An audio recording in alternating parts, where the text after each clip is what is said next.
Karibuni tena wana wa Mungu. Jina naitwa Sara Ezekiel Ngoboko au Abineri Ezekiel Ngoboko. Nakuja awamu nyingine ya 3 kwa ajili ya neno la uzima. Swali: Mungu moja, nafsi moja au Mungu moja, nafsi tatu? Video ya kwanza na pili imeonyesha kwamba Mungu moja na nafsi moja. Na hivyo basi tunapoendelea, niombe. Baba, na kushukuru kwa ajili ya watakatifu wako hawa. Tuongoze, tutie nguvu, tufundishe kwa Roho yako Mtakatifu. Naomba na kuombea watu hao maelfu na maelfu katika jina lako Bwana Mwokozi wa maisha yetu. Amen. Tunakuja kuanza kwamba Mungu ni mmoja kama ambavyo tumeendelea kujifunza, jina moja na Mungu mmoja. Kitabu cha Mwanzo sura ya kwanza mstari wa kwanza na pili. Hapo mwanzo Mungu aliziumba mbingu na nchi. Hapo mwanzo Mungu aliziumba mbingu na nchi. Tunamwona Mungu, naye nchi ilikuwa ukiwa tena utupu, na giza lilikuwa juu ya uso wa vilindi vya maji. Roho ya Mungu ikatulia juu ya uso wa maji. Kumbukumbu la Torati sura ya 6 mstari wa 4.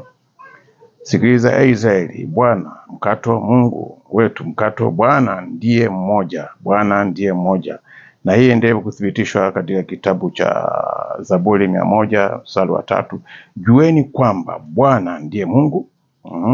Lakini kumbuka roho haina mifupa. Luka 24 mstari wa 39 na Yohana 4:24. Mungu ndiye roho.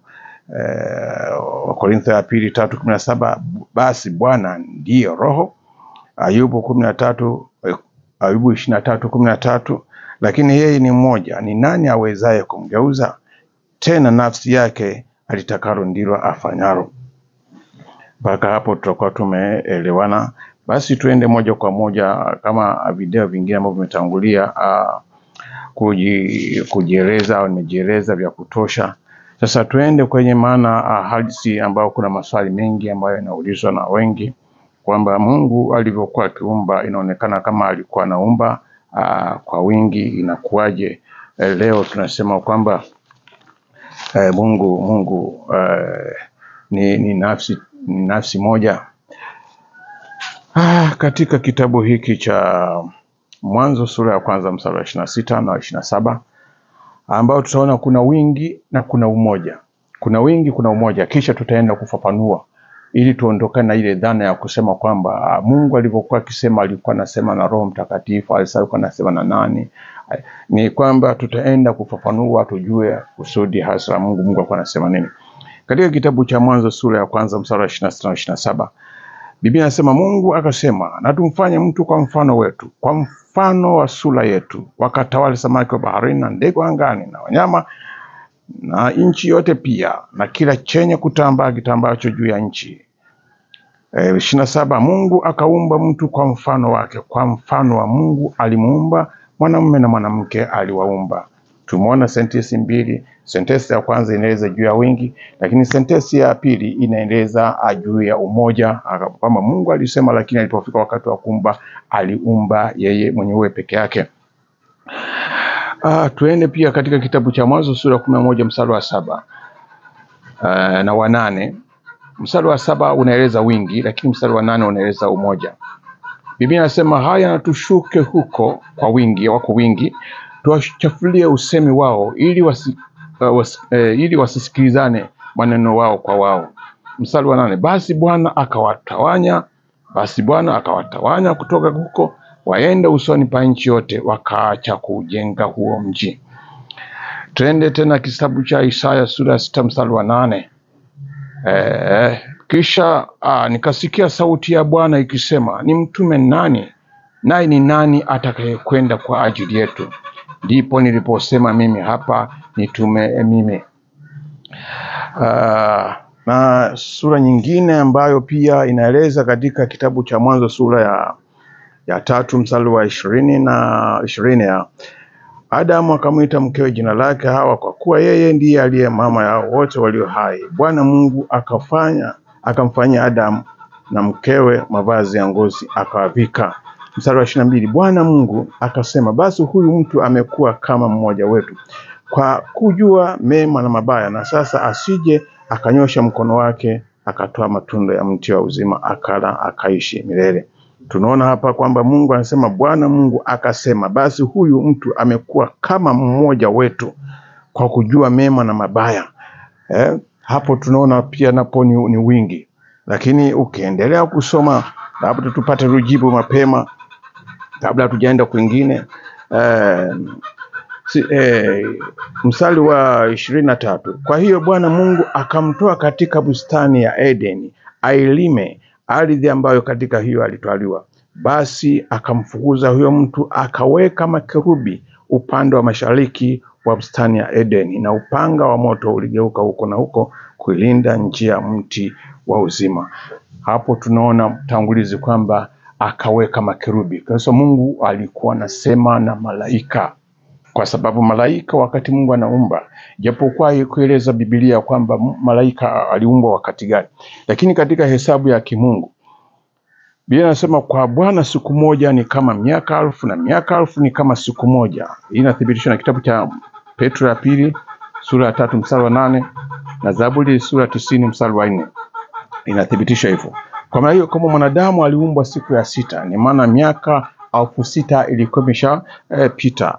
Na malaika hawasemi waliumbwa lini, lakini kulingana, kwa sababu ni fumbo, kuna kitabu cha Ayubu sura ya 38 mstari wa 7 ambayo inaelezea kwamba juu ya uumbaji wa Mungu, malaika Mungu aliumba katika ile siku ya 4.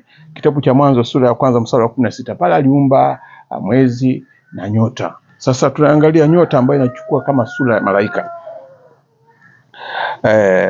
Kwamba hapo nyota za asubuhi, Ayubu 38:7, hapo nyota za asubuhi zilipoimba pamoja na wana wote wa Mungu walipopiga kelele kwa furaha. Kumbuka somo letu ni fumbo, lina tafasiri ya fumbo, kama maandiko yasemavyo katika kitabu cha Korintho ya kwanza sura ya 2:13, lakini Mungu ametufunulia sisi kwa Roho, maana Roho huchunguza yote, hata mafumbo ya Mungu. Nayo twayanena si kwa maneno yanayofundishwa kwa hekima ya kibinadamu, bali yanayofundishwa Roho, tukiyafasiri mambo ya rohoni. Bwana Yesu asifiwe sana. Kwa sasa kama tunatafasiri mambo ya rohoni, tumeona nyakati hizi mbalimbali ambao Mungu alitumia wingi, lakini katika utendaji alienda kutenda mwenyewe. Sasa tuiangalie sura hii ambayo inaweza kutupa sasa picha kamili kwamba ni kweli kama Mungu alikuwa anasema na malaika au alikuwa anasema na nani. Kwa sababu tumeona hapa, ina maana kwamba Mungu malaika alikuwa ashaumba, na ndio maana alikuwa anasema nao hao malaika. Mwanadamu kabla hajaumbwa, malaika walishaumbwa, nao walikuwa takatifu, kama maandiko yanavyothibitisha kwamba hata mwanadamu alipokuja kuumbwa alikuwa mtakatifu. Efeso sura ya 4 mstari wa 24, mvae utu mpya ulioumbwa kwa namna ya Mungu katika haki na utakatifu wa kweli. Kwa mwanadamu hata alipokuwa ameumbwa, na alikuwa mtakatifu na mwenye haki kama Mungu, na malaika walikuwa wameumbwa, walikuwa watakatifu na wenye haki kama Mungu. Lakini baada ya kuasi Ibilisi, na maana mwanadamu mpaka anaenda kuumbwa, haielezi kwamba ni kipindi kipi Ibilisi alikuwa ameshaasi, lakini Biblia inaeleza tu kwamba mwanadamu alipowekwa katika bustani ya Edeni, Ibilisi naye akajihudhurisha mle katika bustani ya Edeni, akapotosha mwanadamu vile maagizo amri za Mungu ambazo amepewa mwanadamu. Ibilisi akaenda kwa mfano wa nyoka akampotosha, ambayo malaika aliasi. Kwa hiyo maana kwamba kuna interval kidogo juu ya uumbaji mwanadamu na malaika, lakini vyote tunajua kwamba Mungu aliviumba vyote vilikuwa vitakatifu. Bwana Yesu asifiwe sana. Basi tuende kuangalia hizi sentensi ambazo zinaweza tukupa ufahamu mzuri zaidi. Pale ambapo Ibrahimu alipokuwa akiongea na Mungu mwenyewe katika kitabu cha Mwanzo sura ya 18. Tuangalie pale kuna wingi na kuna umoja, mazungumzo ya mtu mmoja na mazungumzo ya zaidi ya watu wawili. Biblia inasema kitabu cha Mwanzo sura ya 18, Bwana akamtokea Ibrahimu karibu na miaroni ya Mamre, alipokuwa ameketi malangoni pa hema yake mchana wakati wa hari. Tunaona ni umoja. Bwana akamtokea Ibrahimu, yani Mungu akamtokea Ibrahimu karibu na miaroni ya Mamre, alipokuwa ameketi malangoni pa hema yake mchana wakati wa hari. Akainua macho yake akaona, na tazama, watu watatu wamesimama mbele yake. Naye alipowaona alipiga mbio kwa raki kutoka malangoni pa hema, akainama mpaka nchi. Mstari wa 3, sikiliza. Akasema, Bwana wangu, kama nimeona fadhili machoni pako na kuomba. Anasema kwa umoja, sio kwa, japokuwa ameona watatu, lakini anasema kwa umoja kwamba, akasema, Bwana wangu, kama nimeona fadhili machoni pako na kuomba, usinipite sasa mimi mtumwa wako. Mstari wa 4, naye yaletwe basi maji kidogo mkanawe. Anasema tena wingi miguu, mkanawe miguu, mkapumzike chini ya mti huu. Nami nitaleta chakula kidogo mkaburudike moyo, baadaye muendelee, iwapo mmemjia mtumwa wenu. Wakasema, haya, fanya kama ulivyosema. Hapo kuna wingi na umoja. Basi Ibrahimu akaenda hemani kwa Sara, akasema, himiza vipimo 3 vya unga safi, ukaande ufanye mikate. Turukie mstari wa 8. Akatoa siagi na maziwa na ndama aliyoandaa, akawaandalia mbele yao, akasimama karibu nao chini ya mti, nao wakala. Mstari wa 9. Wakamwambia, angalia kwa wingi, wakamwambia, yu wapi Sara mkeo? Akasema, yumo hemani. Akamwambia, hakika nitakurudia wakati huu mwakani, na tazama, Sara mkeo atapata mwana wa kiume. Sara akasikia mlangoni pa hema alipokuweko nyuma yake. Kumbuka, tunaangalia jinsi mazungumzo haya, japokuwa Ibrahimu anaongea na mtu mmoja, lakini pia anaongea na wingi, lakini pia hata Mungu anapomjibu anamjibu peke yake, lakini kuna wakati anamjibu kama wote.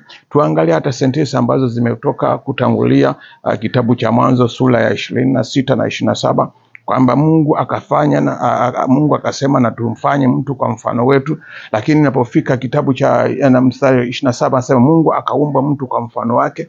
Sasa uangalie sentensi hizi. Kwa hiyo kwamba sentensi hizi au sura hii inafanana sana na juu ya Mungu alivyokuwa kinena na wanadamu au na malaika, na alivyokuwa kinena na manabii kutoa taarifa zake. Bwana apewe sifa. Hebu tuendelee na hali hii ya Sara na pamoja na Ibrahimu. Mstari wa 12. Kwa hiyo Sara akacheka moyoni mwake akisema, ni wapo mkongwe? Baada ya kuambia tazaa, nitapata furaha na bwana wangu mzee? Anauliza Sara. Bwana akamwambia Ibrahimu, mbona Sara amecheka? Bwana akamwambia Ibrahimu, Bwana akamwambia, yani peke yake Bwana, mbona Sara amecheka akisema, mimi kweli nitazaa mwana nami ni mzee?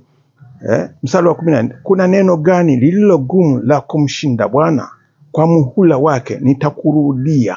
Wako watatu, lakini na mazungumzo hasa kwa muhula wake nitakurudia. Wakati huu mwakani, na Sara atapata mwana wa kiume. Sara akakana, akasema, sikucheka, maana aliogopa. Naye akasema, sivyo, umecheka. Ni mazungumzo haya ambayo tunaona yanatupa picha. Mstari wa 16. Kisha watu hawa wakaondoka huko wakaelekea nyuso zao Sodoma. Ibrahimu akaenda pamoja nao awasinigize. Mstari wa 17. Bwana akanena, je, nimfiche Ibrahimu jambo nifanyalo? Mpaka hapo tunaona picha ya kwamba Mungu anasema peke yake, lakini yuko na hao malaika wanazungumza. Kwa hiyo picha hii inatuonyesha wazi kwamba Mungu alipokuwa akitamka hivi, alikuwa akitamka pamoja na malaika. Na hata ukisoma wanahojiana Ibrahimu na Mungu, wanahojiana watu wawili, lakini walikuwa watatu. Mpaka ilipofika katika, tusichukue mwisho kwa sababu ni historia ndefu, lakini ukipenda unaweza kusoma historia nzima kwa utaratibu katika kitabu cha Mwanzo sura 18 mstari wa 1 mpaka wa 33. Mimi nimerukia mstari wa 33. Basi Bwana alipokwisha kuzungumza na Ibrahimu, akaenda zake Ibrahimu, naye akarudi mahali pake. Sura ya 19, kitabu cha Mwanzo sura 19 inaeleza kwamba basi wale malaika wawili wakaja Sodoma jioni, na Lutu alikuwa amekaa mlangoni pa Sodoma. Lutu akaona, akaondoka, akaenda akawalaki, akainama kifudifudi. tunaona kwamba sasa hapo wamefungua tena, wako wawili na ni malaika. Kwa maana hiyo Mungu mmoja alikuwa kati yao, alikuwa Mungu kwa jinsi hivyo. Kwa hiyo Mungu atusaidie kutafakari maandiko matakatifu, kwamba tusiseme kwamba Mungu ni utatu mtakatifu kwa sababu alikuwa anaongea kwa wingi, kwamba anaongea, lakini ukiangalia ndio alikuwa anaongea kwa wingi, lakini katika utekelezaji anatekeleza yeye mwenyewe, kama maandiko yetu matakatifu ambayo tumepitia nyaraka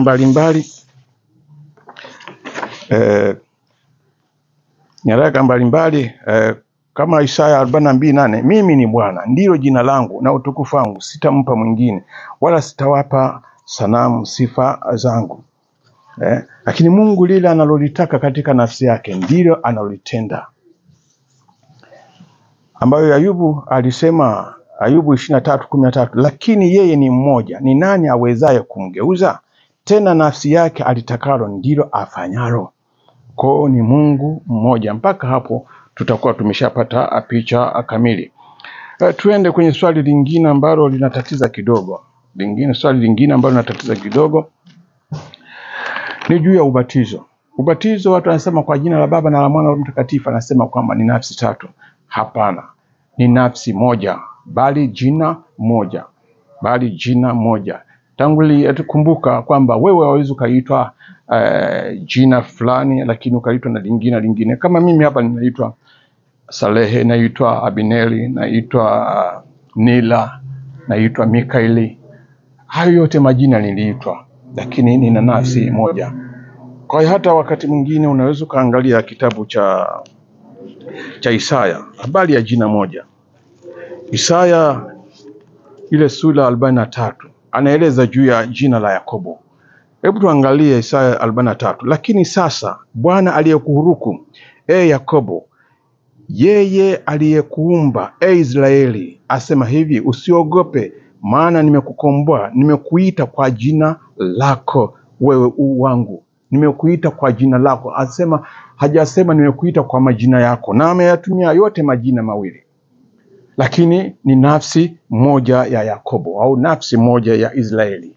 Na ndipo Mungu ambao ametumia jina Baba, Mwana, Roho Mtakatifu ni jina moja, kama ambavyo maandiko matakatifu yametuthibitishia.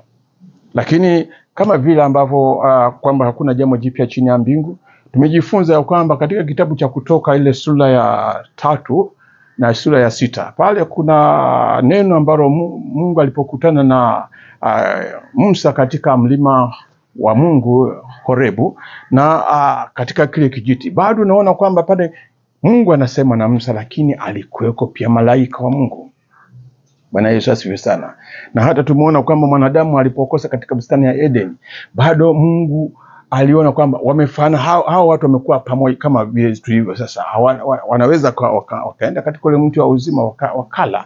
Kwa hiyo wakawekwa malaika, kwa sababu Mungu malaika alikuwa nao, lakini si katika utatu kwamba nafsi tatu, hapana. Ni nafsi moja. Mungu atusaidie, kwa kuwa neno hili limepandwa katika mioyo na imekuwa ngumu, hata napoeleza hivi watu hawezi kunielewa, lakini nasema Mungu mmoja, nafsi moja. Na hata mashetani atambua hivyo kwamba Mungu ni moja, lakini ile jina la Yesu, jina la utisho ambalo lilijulikana wanajua vizuri sana. Lakini wewe mwanadamu anakuambia nafsi tatu, lakini Mungu moja. Kwa hawa na Waisraeli walipoambiwa kwamba mimi niko ambaye niko, lakini jina la Yehova halikujulikana kwao, hawakulifahamu. Na ndio maana Mungu hata alipojidhihirisha kupitia malaika, anatuma taarifa kwa mwanamke bikira, anamwambia utamwita jina lake Yesu. Amesema yeye, sio kama umesema wewe. Sasa ni wajibu wako kutii, lakini ni jina moja, Mungu atusaidie sana. Hebu tuende katika ushuhuda wa Roho Mtakatifu.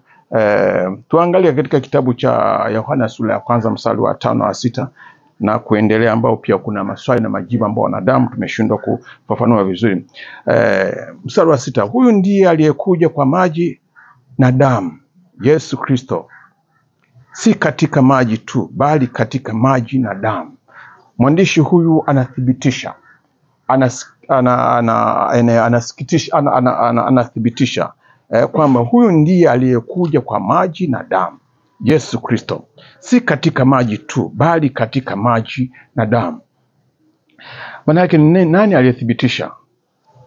Maana ni neno la ushuhuda. Sasa ushuhuda ni kama ambavyo tumeweza kujifunza hapo mwanzo kwamba ushuhuda kwa mwanadamu ni kitu ambacho kinachompata mtu au tukio mtu kwamba ushuhuda, maana ya ushuhuda katika Biblia nalo lina maana mbalimbali. Kwa kawaida linahusika na mtu aliyeona, aliyejua au aliyepata jambo fulani, au anaeleza mambo aliyoyaona au aliyokuwa nayo. Kwa hiyo sasa hapa ndio ushuhuda. Kwa sasa kama hapa tunaona kwamba kitabu cha Yohana ya kwanza 5:6 kama ulivyosoma kwamba huyu ndiye aliyekuja kwa maji na damu, Yesu Kristo, si katika maji tu bali katika maji na damu. Nani aliyeshuhudia? Kitabu cha Yohana 19:34-35. Lakini askari mmoja wapo alimchoma ubavu kwa mkuki, na mara ikatoka damu na maji, naye aliyeona ameshuhudia, na ushuhuda wake ni kweli, naye anajua ya kuwa anasema kweli, ili ninyi nanyi mpate kusadiki. Kwa tunaona kwamba Yesu Kristo alikuja kwa maji na damu, japokuwa alitoka mbinguni, na alitoka mbinguni kwa sababu ya ushuhuda. Biblia inasema katika mstari wa 7, Yohana ya kwanza sura ya 5 mstari wa 7, naye Roho ndiye ashuhudiaye, kwa sababu Roho ndiye kweli. Kwa hiyo kumbe Roho alikuwa akishuhudia kwa sababu Roho ndiye kweli, na Roho alikuwa ndani ya Yesu Kristo. Bwana Yesu asifiwe sana. Mstari wa 8, kwa maana wako watatu washuhudiao mbinguni, Baba na Neno na Roho Mtakatifu, na watatu hawa ni umoja. Kwa lugha nyingine kwamba watatu hawa ni jina moja. Bwana Yesu asifiwe sana. Kumbuka fumbo. Wengi sasa wanaposoma mahali hapa anasema kwamba Utatu Mtakatifu ni nafsi tatu, ni jina tu, ni jina moja. Bwana atusaidie sana. Kama katika kitabu cha Zekaria sura ya 14 mstari wa 9, naye Bwana atakuwa mfalme juu ya nchi yote, siku hiyo Bwana atakuwa mmoja na jina moja. Efeso 4:5-6. Bwana mmoja, imani moja, ubatizo mmoja, Mungu mmoja, naye ni Baba wa wote, aliye juu ya yote na katika yote na ndani ya yote. Mungu atusaidie. Kwa hiyo Mungu anaposema sasa kwamba kwa maana wako watatu washuhudiao mbinguni, Baba na Neno na Roho Mtakatifu, na watatu hawa ni umoja, ni jina moja. Kwa hiyo Mungu alionekana mbinguni, anajithibitisha sasa yeye kama Roho Mtakatifu alikuwa ndani ya Yesu, akieleza huko mbinguni kwamba yuko Baba, yuko Neno. Kumbuka Neno alifanyika mwili, na kumbuka Neno kwamba Mungu, Biblia inasema kwamba hapo mwanzo alikuwa Neno, naye Neno alikuwa kwa Mungu, naye Neno alikuwa Mungu. Kwa hiyo ni jina moja. Mungu atusaidie sana. Kwa hiyo mbinguni alionekana kwa jinsi alivyoshuhudia Roho Mtakatifu. Mstari wa 9, kisha wako watatu washuhudiao duniani, Roho na maji na damu, na watatu hawa hupatana kwa habari moja.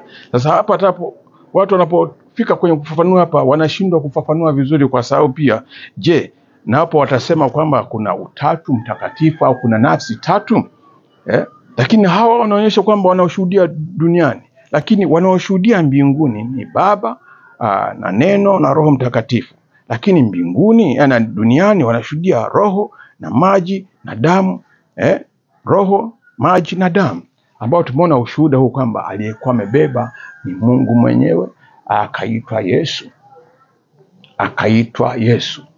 Ni ngumu kuelewa, najua hamwezi mkanielewa sawa sawa, lakini Mungu awezeshe kunielewa vizuri. Bwana Yesu asifiwe sana. Kwa hiyo sasa tunapofika katika ushuhuda wa hawa watatu, yani Roho na maji na damu, na watatu hawa hupatana kwa habari moja. Kwa maana hiyo katika maji na damu na Roho tunapata mwanadamu ambaye amebeba nafsi, kama mwanzo Mungu aliposema, alipomuumba mwanadamu akapulizia puani pumzi ya uhai, katika kitabu cha Mwanzo sura ya 2 mstari wa 7, yule mwanadamu akawa nafsi hai. Na maana ni kwamba udongo umefinyangwa, lakini Mungu alipompulizia pumzi yake ndani yake, sasa yule mwanadamu akawa na maji, akawa na damu, akawa na Roho. Na ndio maana kwa damu hii inapomwagika, basi mwanadamu hana uhai. au pumzi ikibanwa, basi ile damu pia pamoja kwa imebanwa, pumzi ikibanwa, mwanadamu hana uhai. Na ndio maana ogopa sana unapomwaga damu ya mwanadamu mwenzako, kwa sababu ni uhai, ni kitu kinachosema au kinachosikia. Na hii inathibitishwa sasa kwamba tunarudia tena mstari tu tuelewe vizuri zaidi. Kisha wako watatu washuhudiao duniani, roho na maji na damu, na watatu hawa hupatana kwa habari moja. Tukiupokea ushuhuda wa wanadamu, ushuhuda wa Mungu ni mkuu zaidi, kwa maana ushuhuda wa Mungu ndio huu, kwamba amemshuhudia mwanaye. Sasa tunapoenda katika rejea katika mstari, tunakutana kitabu cha Yohana sura 5 mstari wa 32 na 36. Yuko mwingine anishuhudiaye, nami najua ya kuwa ushuhuda wake anaonishuhudia ni kweli, ambao alikuwa Yohana Mbatizaji aliyemshuhudia Yesu. Lakini ushuhuda nilionao, yani Yesu sasa, ushuhuda nilionao mimi ni mkubwa kuliko Yohana, kwa kuwa zile kazi alizonipa Baba ili nizimalize, kazi hizo na zenyewe ninazozitenda zanishuhudia ya kwamba Baba amenituma. Yani kazi zilizokuweko ndani mwake, na maana damu yake Yesu Kristo ni kwamba ni uhai, ni nafsi ambayo sasa ilikuwa ikitenda miujiza na maajabu iliyokuwa ndani ya damu ya Yesu Kristo. Ndani ya Yesu Kristo kuna maji, kuna uhai ama roho ndani ya Yesu Kristo, ambao sasa hata baada ya kwamba, ndio maana Yesu Kristo kabla hajaondoka hajawachia Roho Mtakatifu, kwa sababu Roho Mtakatifu alikuwa ndani ya damu yake, yeye kama jumba. Ndio maana hakuna mwanadamu aliyemwona Mungu akaishi, na ndivyo alivyokuja. Kama alionekana kwenye kijiti na akasema kwa sauti, sasa hapa anaonekana kama mwanadamu, maana kwamba alikuja kama mwanadamu ili atuokoe. Bwana Yesu asifiwe sana. Kitabu cha Yohana 8:17-18 nawe inathibitisha kwamba tena katika Torati yenu imeandikwa kwamba ushuhuda wa watu wawili ni kweli. Mstari wa 18, mimi ndimi ninayejishuhudia mwenyewe, naye Baba aliyenipeleka anishuhudia. Amempeleka wapi? Amemleta wapi? Ni lugha ambayo inatumika ya kimbingu. Inahitaji msaada tu wa Roho Mtakatifu kutufahamisha hayo, tupate kuelewa yaliyo mapenzi ya kwake. Na inabidi tufafanue kwamba alipokuwa akisema habari ya damu, kwamba wako watatu. Ndio maana tunakuja sasa kwamba katika uumbaji wa Mungu, mwanadamu alipoumbwa, Mwanzo sura ya 2 mstari wa 7, Bwana Mungu akamfanya mtu kama mavumbi ya ardhi, akampulizia puani pumzi ya uhai, mtu akawa nafsi hai. Mwanzo 9:4 asema, bali nyama pamoja na uhai, yani damu yake msile. Walawi 19:26, msile chochote pamoja na damu yake, wala msifanya kuloga wala kutumia utambuzi, kwa sababu damu inakuwa ina roho, ina pumzi, ina maji. Kwa hiyo hivi vitu ambavyo Mungu alisema kwamba msifanye kwa ajili ya utambuzi. Walawi 17:11-14, tuangalie damu. Kwa kuwa uhai wa mwili katika hiyo damu, nami nimewapa ninyi hiyo damu juu ya madhabahu, ili kufanya upatanisho kwa ajili ya nafsi zenu. Kwa nini? Kwani ni hiyo damu ifanyayo upatanisho kwa sababu ya nafsi. Kwa maana kuliko huo uhai wa mnyama, na hiyo damu yake ni moja na uhai wake. Kwa hiyo naliwaambia wana wa Israeli, msile damu na nyama wa aina yote, kwa kuwa uhai wa mnyama wote ni katika hiyo damu yake. Atakaila au yote atakataliwa mbali. Naona sasa kwamba kumbe Yesu mwenyewe alikuwa ndani, amebeba hiyo damu, na hiyo damu kulikuwa na roho na maji. Na ndio maana mwana wa Mungu leo hata tunapofika ili tuzaliwe kwa upya, inabidi tubatizwe. Mungu atusaidie sana. Mungu atusaidie sana. Isaya 45:23, kwa nafsi yangu nimeapa neno hili, limetoka kinywani mwangu katika haki, wala halitarudi, ya kwamba mbele zangu kila goti itapigwa, kila ulimi utaapa. Bwana apewe sifa. Kwa hiyo tunaweza kuiona sasa hiyo damu ya Yesu ilivyofanya kazi katika kitabu cha Wakorintho wa pili sura ya 5 mstari wa 18 na 19. Asema, lakini vyote pia vyatokana na Mungu, aliyetupatanisha sisi na nafsi yake kwa Kristo, naye alitupa huduma ya upatanisho. Yaani Mungu alikuwa ndani ya Kristo akiupatanisha ulimwengu na nafsi yake, asiwahesabia makosa yao, naye ametia ndani yetu neno la upatanisho. Yawezekana usielewe sawa sawa, lakini Wakorintho 1:19-20, kwa kuwa katika yeye ilipendeza utimilifu wote ukae, na kwa yeye kuvipatanisha vitu vyote na nafsi yake, na maana na damu yake na roho yake, na uhai wake. Yani nafsi ni damu, maji na roho, akiisha kufanya amani kwa damu ya msalaba wake. Kwa maana neno moja linaweza likarudiwa mara mbili kwa utofauti, kama Mungu alipotumia habari ya Yakobo alafu akatumia Israeli, lakini kumbe ni nani moja. Kwa hata Mungu anaweza kutumia, kwa mfano anasema na kwa yeye kupatanisha vitu vyote na nafsi yake, akiisha kufanya amani kwa damu yake. Kumbe damu ndio nafsi pia, nafsi yake, kwa yeye ikiwa ni vitu vilivyo juu ya nchi au vilivyo mbinguni. Mungu atusaidie. Inawezekana nisieleweke vizuri kwa vile nachanganya kidogo. Warumi 3:24-25,